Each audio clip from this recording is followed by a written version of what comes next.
Today I will discuss two small topics. First is, yesterday I discussed how to classify the impurities of water. Impurities of water are classified under, yesterday I told you, under two headings, natural and artificial. Similarly, impurity, what are the adverse effect, bad effect of these impure water on the water itself and on the human body. So, adverse bad or a bad effect of impure water are classified under two headings. Number one is adverse effect on water itself and adverse effect on the human being. Because either it will cause the bad effect on water or it will cause the bad effect on the human being. Now, yesterday I told you the impurities are classified under three headings: organic, inorganic, organic suspended matter, dissolved matter, gaseous matter. So, what are the things occurs? What are the things which can be seen in the impurities of water? Mud, that is clay, sand, human excreta, animal excreta, suspended materials, then the microorganisms, bacteria, fungi, viruses, protozoa, then the metals like lead, iron, iodine. So all these will cause the water impure. So what happens when the water becomes impure?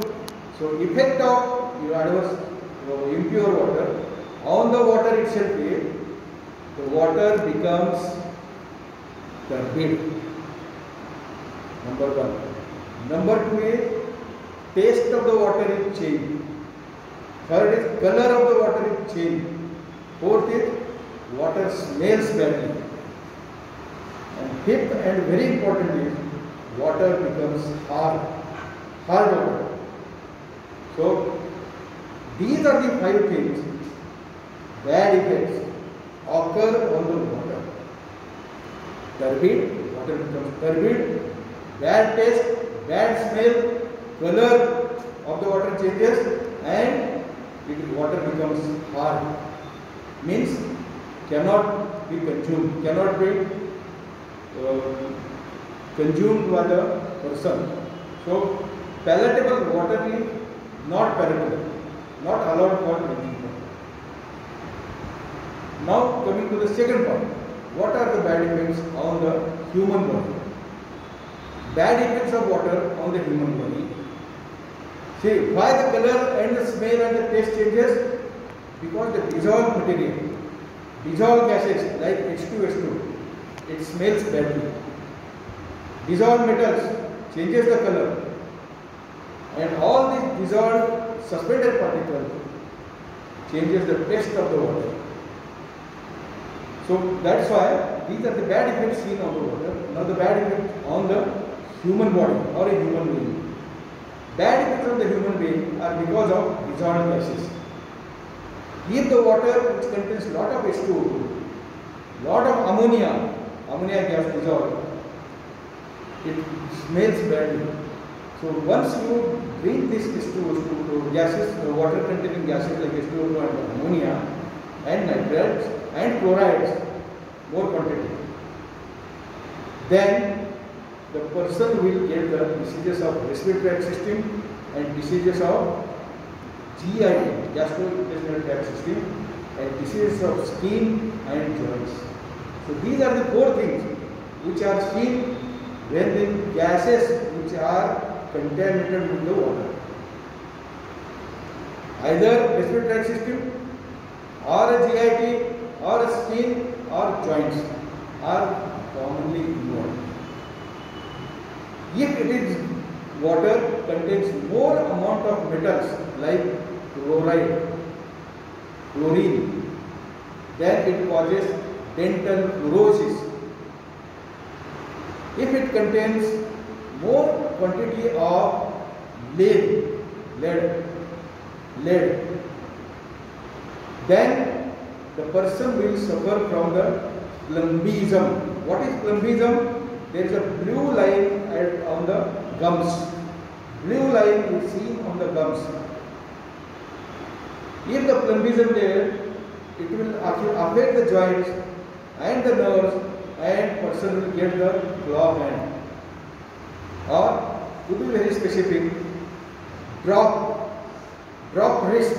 Wrist is dropped because of involvement of the nerves. Wrist drop is seen. So plumbism, lead poisoning, iron, more quantity of iron will cause the loose motion. Increased quantity of iodine will cause the thyroid. Less quantity of iodine causes the hypothyroidism. More quantity of iodine causes the hyperthyroidism. Hypo and hyperthyroid both can be seen. So, in simple way, whatever the suspended metal or whatever the metals are heavy, so they are unable to, person is unable to digest. So person may get the loose motion, diarrhea, dysentery, or person may get the constipation. Both can be seen. Constipation means difficulty in passing the stool. Loose motion, diarrhea means watery stool.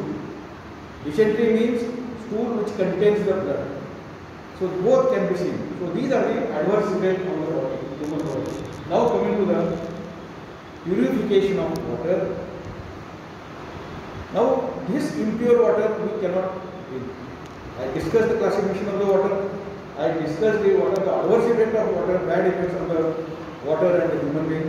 Now how to make this impure water purified, so that the hard water can become soft water, and that can be used for drinking purpose.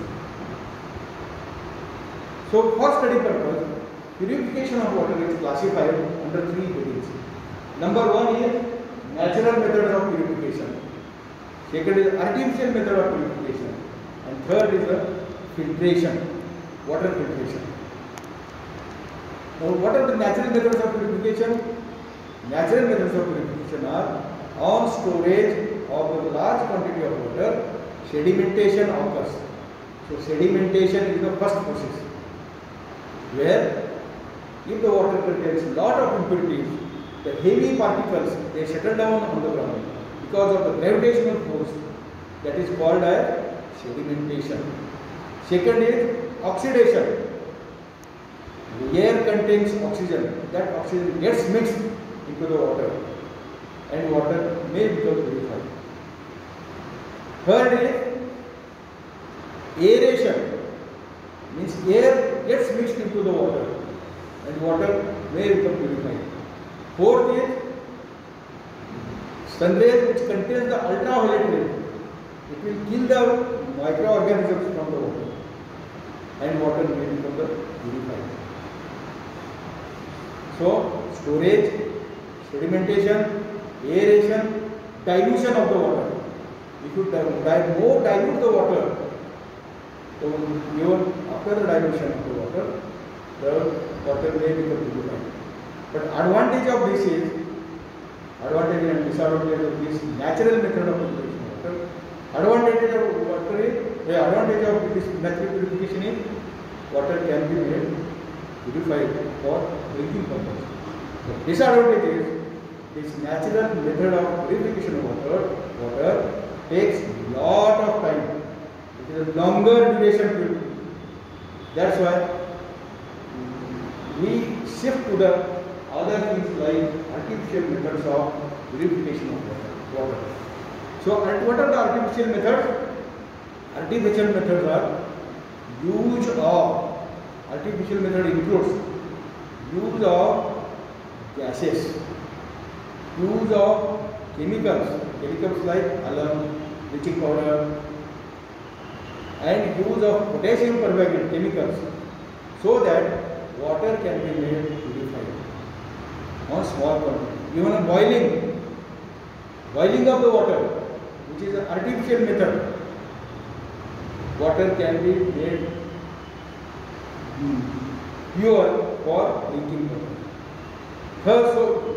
But this boiling of water, use of potassium permanganate, use of lime bleaching powder is can be done on a small quantity of water. But if you want to do the large quantity of water, where filtration can be, other methods like filtration are advocated, they are classified under two headings: slow sand filtration and rapid sand filtration. Slow sand filtration further classified under two headings: biological and mechanical. So yesterday I discussed the slow sand filtration. So this concludes the today's talk.